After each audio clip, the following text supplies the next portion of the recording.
I sailed on the maiden voyage of Royal Caribbean's brand new ship, Star of the Seas, for a 4-night preview cruise to their private island, and today I'll be sharing my thoughts and experiences while I was on board. Welcome back to another video, everyone. My name is Brandon. If you like cruise news, cruise vlogs, and ship tours, and ship spotting, all of that, you're in the right place. Go ahead and hit that subscribe button if you're new to the channel, and hit the like button if you enjoyed today's review. Anyways, let's jump right into it. Star of the Seas is the brand new ship from Royal Caribbean and, of course, made a big splash in the industry as the new world's largest cruise ship. She technically does share the record with Icon, so there's a lot of back and forth with that. But to save all the unnecessary explaining, she does hold the record. Anyways, she does hold that record at 250,000 gross tons and 7,600 passengers. And as I mentioned earlier, I was on the 4-night maiden voyage on August 16th of 2025 on the Star of the Seas. This is a 4-night preview cruise as she was completed early. That's why there's a few 4 nights and 3 nights ahead of her normally scheduled 7s. But 4 nights just to Coco Cay along with 2 sea days at the end. So that's our itinerary here. So now that I've set the stage here, let's go ahead and jump right into Embarkation Day. Boarding day is always the most exciting and sometimes even stressful part of the cruise, as sometimes if there's a hiccup on Embarkation Day, it throws everything off and it can kind of set the tone for the rest of your trip. Luckily here, boarding was actually very smooth. We arrived at 10:30, which was well ahead of our actually scheduled boarding time on the app, but when we arrived, they were actually already boarding the ship.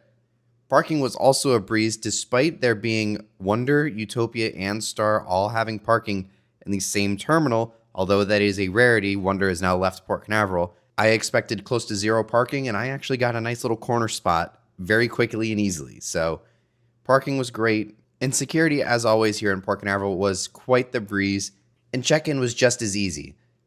I do like to try every cruise line. I'm not loyal to any particular cruise line just because I kind of have more of a curious mindset. I like to try everything before I formulate opinions. But I have to say, when it comes to check-ins, Royal has it down better than anyone else in the business. A lot of the legwork is done ahead of time when you check in 2 months prior or so to your cruise through the Royal Caribbean app. That way, when you arrive to the terminal, all you do is go through security, they scan your documents, make sure everything matches what they had in the system, and you're walking right on board.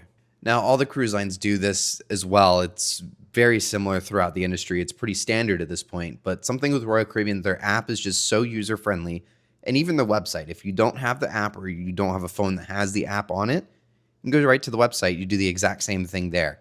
You can even, if you really wanted to be old school, you can print out your boarding pass to have a paper barcode. Or for us Apple users, I'm assuming that works with Samsung as well, but you can actually add it to your Apple Wallet to where if you have problems with the app on boarding day, say you can't get into the app, there's glitches with the app, it's still on your phone regardless. Your boarding pass and your barcode is right there. Having that digital barcode on your app or on your Apple Wallet, wherever it may be, is so much more convenient than having a piece of paper. I remember my recent Carnival cruise, I was actually carrying around a piece of paper that was all nasty and wrinkly by the end of the day, or by the end of the point where I was getting to my room to where I could actually get my physical room key to start charging things. But despite it being 10:30 a.m., we're on board, so it's time to eat. Base camp was actually open, and that was something that slid under the radar from Icon because at the time it was charged, but now with the arrival of Star, it is free all across the board. And I have to say, and this might make some of my Carnival fans upset, but the burger at base camp was just as good, if not maybe slightly better than a Guy's Burger. And this is coming from somebody that thought Guy's Burgers were the best at sea. But to go along with food, since we're on the topic though, I have to say the food on this ship was absolutely incredible. I never ran into any scenarios where I thought the food wasn't good. And I know a lot of the specialty dining restaurants like Izumi, Chops Grill, and the Empire Supper Club, or I guess in this case it's Lincoln Park, that's where the hype train tries to lead you, is towards those expensive restaurants. And of course, they just want to make their extra money. And that's to be expected. But I will say over the span of these 4 days, other than going to Playmakers the first night of the cruise, it's just more of a tradition on my part. I always like to go there the first night on a cruise when the ship has it. So I'll be doing the exact same thing on Utopia in about 2 weeks. But other than that, and I got the karage chicken from Izumi in the park because I love getting that, I didn't spend a dime on any specialty dining, and I never went to the main dining room or Windjammer, which is insane to think about. Base camp ended up being one of my favorites throughout this cruise, and actually you could even see it getting more and more popular, more and more crowded throughout the cruise. So definitely enjoy it early while there's nobody realizing how good of a spot it is. But I also went to Aquadome Marketplace. They had a whole new barbecue section and even a Thai food section. Not my type of thing, but I hear the Thai food was fantastic as well. So even with all the new options in Aquadome Marketplace, it never disappoints here on Star or Icon. Sorrento's was also a frequent visit, as per usual on any Royal Caribbean cruise. Some of the best pizza at sea, I feel like. We also went over to Surfside Bites a lot. That was another favorite of mine. I always loved getting the basket of popcorn chicken, along with the fries and a bag of churros. El Loco Fresh is another one of my personal favorites. We went there a few times throughout this cruise. But with food out of the way, I do kind of want to talk about the ship itself and its design and its layout and everything like that, because this has to be one of the most well-designed ships ever made. And I think it's because they took everything that's what's good about the Oasis class that they've learned over the last 15 years. Crazy to think about. They've taken everything that was great about those and improved that, but all of the small shortcomings of the Oasis class, which there weren't even that many in the first place, and made them better to where, like, I can see out into the ocean from Central Park. Crazy to think about that. You're in the center of the ship. I can still see the ocean in certain spots. I can see well out into the ocean from Surfside, and there's a lot of natural light, and you can see straight outside. There's even outdoor seating in the Royal Promenade. But not only that, also the interconnectivity of the ship. When it comes to Boardwalk and Central Park and the Promenade on the Oasis class, not that it's a bad layout, I think it's perfectly fine. But when you go from that to the Icon class, everything is just so much more connected and easier to flow through. You actually go through the bottom level of Surfside, leads straight into the top of the Royal Promenade. But then if you go from the Pearl, there's actually a staircase that leads up from Pearl Cafe directly into Central Park. So it's so easy to get from each of these different neighborhoods without having to go up and over and then across the ship or up or anything like that. Like on the Oasis class, from the Promenade, you'd have to go from 5 up a set of stairs and then back through a little bit, and then you would get to Boardwalk. Or if you wanted to go all the way up to Central Park on deck number 8, you have to go up from 6, say you're at Boardwalk, you'd have to go up 2 flights of stairs and then through the elevator bank, and then you get into Central Park. Here, you can just go straight from one into the other and from one to another. It's so simple and easy, and it flows extremely well. Now let's jump into the rooms here a little bit, and I apologize for some of the shaky footage. This is just re-uploads of my tour that I did, so I don't have any like nice cinematic shots of the room or anything like that. But I had a Surfside balcony on this cruise, and we were actually 3 from the back, which was cool. First time in a Surfside balcony. When I sailed on Icon last year, we just had a regular ocean view. This one, we were actually underneath the hideaway area, so it was actually completely covered. So there was always lots of shade. From time to time, we would hear some kids yelling in the little water park down below, but overall, it wasn't too bad. And then there was just, on Embarkation Day, there was a really weird, the music was just blaring through the area, but there was not a soul to be found on Surfside. But other than that, I wouldn't say that was just an isolated scenario. That was more like 5 minutes out of the entire cruise where that happened. So there was a little bit of noise, as to be expected. You get just about the same amount of noise when you stay in a Boardwalk balcony you stay on the Oasis class. But the room itself was very nice. Had a nice big couch, lots of connectivity. I have to give a lot of props to Royal Caribbean when it comes to the connectivity with their new ships. Lots of USB-A and USB-C ports, just in case maybe you forget your little power brick for your iPhones or Samsungs or whatever you use. It's got the new USB-C, the little oval-shaped ones, and it's got the old style if you have the USB-A, which is the rectangle ones. And then, of course, there's just plenty of just normal wall outlets as well. There's the USB ports are also by the beds, which is fantastic. That way, a lot of people like to keep their phones right next to them at night, scroll through TikTok or whatever you watch at night. But a lot of connectivity, and the room itself was very nice, lots of space. The big pro tip with the rooms on any Icon class ship is the mirror next to the bathroom pull on it. Sounds crazy, but if you're ever looking for the safe, you pull on that mirror, you're going to find it. It's hidden. When I originally sailed on Icon last year, I actually did not find the safe. I couldn't find it the whole cruise. And the last night, as I was packing, I pulled on it on accident because I had tripped, and I pulled and it opened up, and I was like, no way, there's the safe. So overall, I thought the Surfside balcony was a very nice room. I think I would like to try a different type of room next time around, probably an ocean view balcony. But the room steward was very good as well. He was very friendly. He was always going out of his way to say hello to us. There was no point throughout the cruise where we were saying, he still hasn't shown up yet. He wasn't knocking on our door at 8 a.m. to tell us to get up and get out. But at the same time, he was always there and the room was already done by, say, 11 o'clock in the morning. So he was in and out, never even noticed he was there. Moving on to the entertainment, I will have to say the entertainment was very, very good. Some of the best that I have seen on any cruise ship here on board Star of the Seas.